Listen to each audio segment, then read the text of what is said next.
Hello, welcome again everyone. In previous lecture we have discussed a very important topic, Brundtlich adsorption isotherm, and today we will start a new term, that is catalyst. So now let's start our class. So now today's topics are: first is catalyst introduction, second is types of catalysis, third is mechanism of heterogeneous catalysis, fourth is distinguish between homogeneous and heterogeneous catalysis, and last topic is important features of solid catalyst. So now first term is catalyst. Firstly we check example, that is when NaOH reacts with HCl, then the formation of NaCl and H2O, that is called very fast reaction. NaOH पर क्या करते हैं, drop by drop HCl की add करते हैं, then NaCl का formation start हो जाता है. Now next example is when AgNO3 reacts with HCl, then the formation of white PPT of AgCl and HNO3. ठीक है, AgNO3 पर आप ड्रॉप बाय ड्रॉप HCl की ऐड करते हो, AgCl का white PPT फॉर्म हो जाता है, that is also called very fast reaction. Next is rusting process, that is called very slow reaction. ये रस्टिंग प्रोसेस भी जो जनरली है स्लो रिएक्शन है, इसमें भी जनरली कैटलिस्ट का यूज नहीं होता. ठीक है, बिकॉज इसकी इसमें अपने को कैटलिस्ट की रिक्वायरमेंट नहीं होती. ठीक है, तो अपन ने चेक किया very fast reaction and very slow reaction, दोनों में जो है कैटलिस्ट की रिक्वायरमेंट नहीं है. तो थर्ड अपन चेक करेंगे मॉडरेट टाइप की reaction. So now we take example of moderate reaction. Okay, potassium chlorate when dissociate into KCl and oxygen. ठीक है, इसमें अपने को फ्रेशली जो है ऑक्सीजन मिलती है. This reaction takes 4 hours. ये रिएक्शन जो है जनरली देख रहे हैं अपन, इसमें जनरली 4 आवर्स का टाइम लगता है. So now we will use a catalyst MnO2 manganese dioxide, then the reaction will complete in 15 to 20 minutes. ये जो है 15 to 20 मिनट्स में कंप्लीट हो जाएगी अपन जो है कैटलिस्ट MnO2 मैग्नीज डाइऑक्साइड का यूज करें तो. ठीक है, so check now definition. This phenomena of increasing the rate of the reaction with the help of catalyst is known as a catalyst catalysis. ठीक है, कैटलिस्ट तो अपनी जनरली टर्म है और कैटलाइसिस क्या है, प्रोसेस है. ठीक है, तो कैटलिस्ट जनरली कर क्या रहा है रिएक्शन में, रिएक्शन की रेट को क्या कर रहा है, इंक्रीज कर रहा है. ठीक है, रिएक्शन को जल्दी कंप्लीट कर रहा है. Next is types of catalysis. Two types अपन चेक करेंगे, depends upon the phase of catalyst. Catalyst की फेज पे डिपेंड होगा. First is homogeneous and second is heterogeneous. Homogeneous देखते हैं first. A catalyst which exist in the same phase as the reactants is called homogeneous catalyst. ठीक है, example के through check करते हैं. when ester reacts with water in the presence of H plus ion, then the formation of acetic acid and ethanol. ठीक है, इसमें अपन ने check किया जो एस्टर है वो क्या है, जनरली जो एस्टर चेक किया वो एक्वस फॉर्म में है. ठीक है, H2O चेक किया वो भी लिक्विड एज एक्वस फॉर्म में है, एंड H प्लस जो आयन है वो भी क्या एक्वस फॉर्म में. ठीक है, मीन्स जो रिएक्टेंट है और कैटलिस्ट है दोनों की फेज क्या है, सेम है.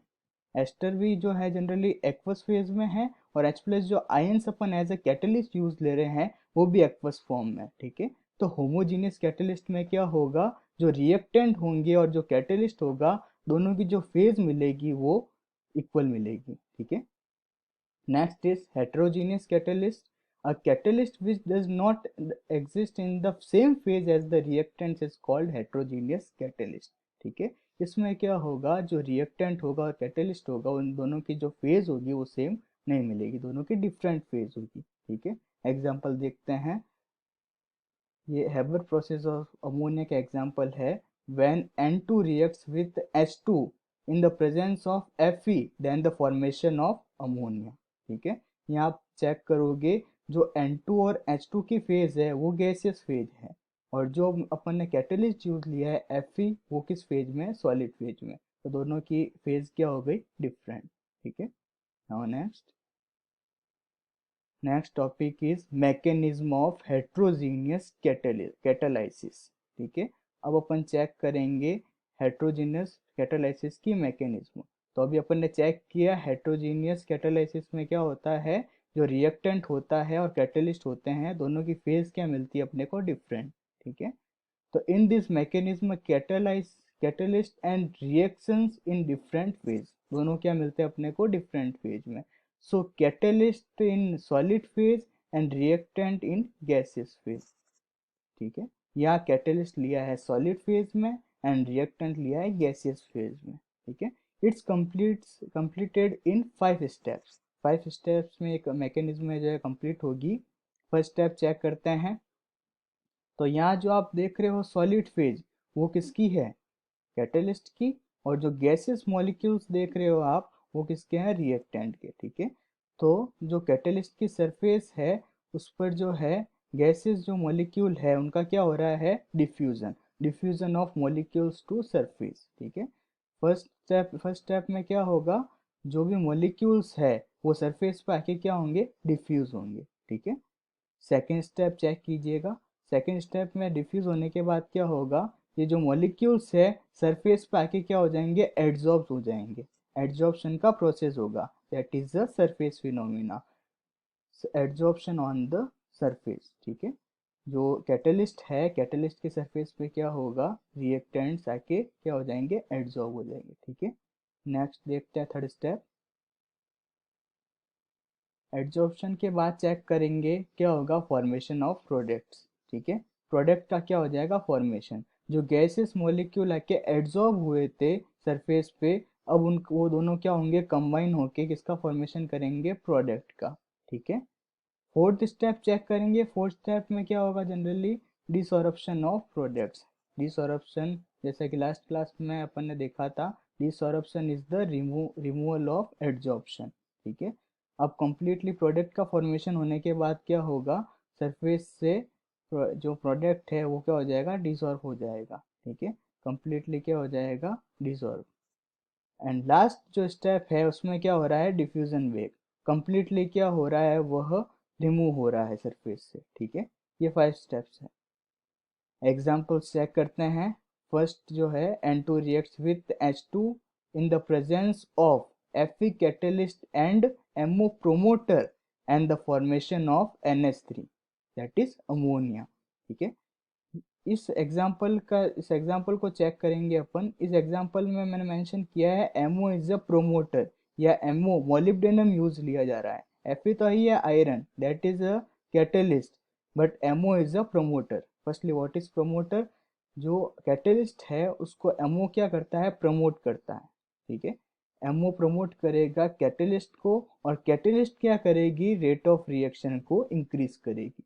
ठीक है, और सेकंड एग्जांपल जो है, when SO3 reacts with O2 in the presence of vanadium pentaoxide V2O5, then the formation of sulfur trioxide। ठीक है, इन दोनों एग्जांपल्स के रेस्पेक्ट में जो है ये पूरी मैकेनिज्म अपन चेक करेंगे। इसमें अपन ने जो 5 स्टेप्स देखे हैं, फर्स्ट स्टेप जो अपन ने चेक किया था, रिएक्टेंट का गैसेस फेज थे। तो सपोज अपन जो है फर्स्ट एग्जांपल के रेस्पेक्ट में चेक करें मैकेनिज्म, तो या N2 और H2 क्या हो जाएंगे, यहाँ N2 और H2 क्या हो जाएंगे, N2 और H2 गैसेस फेजेस हो क्या हो जाएंगे, रिएक्टेंट। ठीक है, और कैटलिस्ट क्या हो जाएगा, सॉलिड फेज। कैटलिस्ट क्या यूज में ले रहे हैं अपन, यहाँ Fe यूज में ले रहे हैं, तो Fe क्या हो जाएगा, ऐसे सरफेस सॉलिड फेज हो जाएगा। ठीक है, और रिएक्टेंट क्या हो जाएंगे अपने N2 और H2, वो दोनों आके फर्स्टली क्या होंगे, डिफ्यूज होंगे। ठीक है, सेकेंड स्टेप में क्या होंगे, एड्जॉर्प्शन का प्रोसेस होगा, एड्जॉर्ब हो जाएंगे। थर्ड स्टेप में क्या होगा, प्रोडक्ट का फॉर्मेशन हो जाएगा, N2 और H2 क्या हो जाएंगे, कंबाइन हो जाएंगे। और फोर्थ स्टेप में क्या होगा, डिसॉर्प्शन स्टार्ट हो जाएगा, रिमूवल ऑफ एड्जॉर्प्शन स्टार्ट हो जाएगा। और लास्ट में क्या हो जाएंगे, कंप्लीटली सरफेस से क्या हो जाएंगे, डिफ्यूज हो जाएंगे। ठीक है, तो अब नेक्स्ट देखते हैं point. Next is distinguish between homogeneous and heterogeneous catalysis. अभी अपन ने चेक किया है होमोजीनियस एंड हेट्रोजीनियस की टर्म को, अब दोनों को डिफ्रेंशिएट करेंगे। तो first point is, in homogeneous catalysis catalyst and reactants are in same phase. अभी अपन ने चेक किया था, फर्स्ट पॉइंट इजी पॉइंट है। नेक्स्ट इज हेट्रोजीनियस का फर्स्ट पॉइंट चेक करते हैं, catalyst and reactants are in different phase. मैंने चेक किया था रिएक्टेंट और कैटलिस्ट की क्या है, फेज डिफरेंट है। Next point is in homogeneous reactions occur in the liquid और गैस फेज। जो भी अपने को यहाँ रिएक्शंस मिलेगी वो लिक्विड और गैस फेज में मिलेगी, नॉट इन सॉलिड फेज, ठीक है। एंड हेट्रोजीनियस कैटालिसिस में चेक करेंगे, reaction does not occur in gas और liquid phase but occurs on the surface of solid catalyst, ठीक है। हेट्रोजीनियस में अभी मैकेनिज्म भी अपन ने चेक की थी, ठीक है। वहाँ कैटलिस्ट क्या था, सॉलिड फेज में, ठीक है। तो सरफेस मिला था अपने को कैटलिस्ट में, वो था सॉलिड फेज में। तो इसका अपोजिट क्या हो जाएगा, होमोजीनियस के अंदर अपन ने चेक किया, या सॉलिड फेज ना लेकर काम में अपन लिक्विड और गैसेस फेज लेंगे, ठीक है। Next point is in homogeneous, the rate of the reaction does not depend on the surface area of catalyst, ठीक है। जो रेट ऑफ रिएक्शन होगी वो किस पे डिपेंड नहीं करेगी, surface area of catalyst, catalyst के सरफेस एरिया पे डिपेंड नहीं करेगी। इसका क्या रीज़न है, क्योंकि यहाँ सॉलिड फेज है ही नहीं, यहाँ लिक्विड और गैसेस फेज है, तो सरफेस अपने को यहाँ मिलेगा ही नहीं, ठीक है। इसका अपोजिट क्या हो जाएगा हेट्रोजीनियस में, the rate of the reaction depends on the surface area of catalyst। Mechanism में चेक किया था अभी अपन ने, कैटलिस्ट की सरफेस एरिया था, उस पर क्या करता है, ये डिपेंड करता है, ठीक है। रेट ऑफ रिएक्शन इंक्रीज कब होगी, जब सरफेस एरिया क्या होगा, लार्ज अमाउंट में होगा, ठीक है। Next point is homogeneous catalysis, the catalyst dissolve into gas phase और सॉल्यूशन, ठीक है। इंपॉर्टेंट पॉइंट है, कैटलिस्ट क्या हो जाएगा, डिसॉल्व हो जाएगा। अब अपन ने यहाँ चेक किया second point, reaction occurs in the liquid और गैस फेज, ठीक है। या कैटलिस्ट भी अपने को जनरली किसमें मिलेगा, लिक्विड और गैस फेज में, और जो रिएक्टेंट होंगे वो भी किसमें मिलेंगे, लिक्विड और गैस फेज में। तो इस कंडीशन में क्या हो जाएगा, वो दोनों आपस में क्या हो जाएंगे, डिसॉल्व हो जाएंगे। बट इस कंडीशन के अंदर मेरे को सपोज कैटलिस्ट को रिमूव करना है, तो यहाँ प्रॉब्लम हो जाएगी, या फिर मेरे को फिजिकल मेथड के थ्रू क्या करना पड़ेगा, कैटलिस्ट को रिमूव करना पड़ेगा, ठीक है। तो हेट्रोजीनियस में चेक करते हैं, the catalyst does not dissolve in the reacting mixture, ठीक है। यहाँ कैटलिस्ट क्या होगा, जो रिएक्टिंग मिक्सचर है उसमें डिसॉल्व नहीं होगा। उसका क्या रीज़न है, मैकेनिज्म में चेक किया था, कैटलिस्ट किस फॉर्म में था, सॉलिड फेज में, ठीक है। और जो रिएक्टेंट किस फेज में थे, गैसेस फेज में, ठीक है। तो दोनों क्या रहेंगे यहाँ पे, सेपरेट, बट होमोजीनियस में क्या हो जाएंगे, डिसॉल्व, ठीक है। Next point, next slide. Last topic is important features of solid catalyst, ठीक है। First point is activity and second is selectivity. First is activity. It is the ability of a catalyst to increase the rate of a particular reaction and depends upon the strength of chemisorption. Strength of chemisorption, जो chemical adsorption की term देखी थी उसकी strength पे क्या करेगा, ये depend करेगा, ठीक है।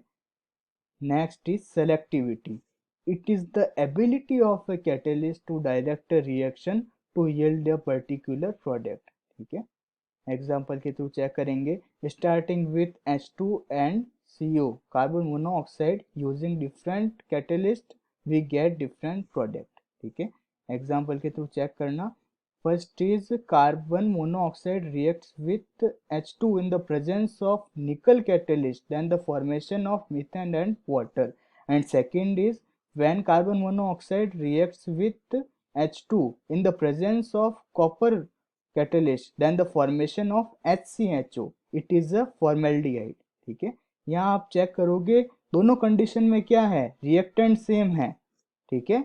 बट मैं अगर दोनों कंडीशन में रिएक्टेंट सेम है, बट मैं क्या कर रहा हूँ, कैटलिस्ट चेंज कर रहा हूँ, और कैटलिस्ट चेंज करने पर मेरे को जो प्रोडक्ट मिल रहे हैं वो भी क्या मिल रहे हैं, डिफरेंट टाइप के, ठीक है। So now next is, thank you very much for watching. Revise कीजिएगा, अपने नोट्स प्रिपेयर कीजिएगा, मिलते हैं नेक्स्ट क्लास में। Thanks for watching.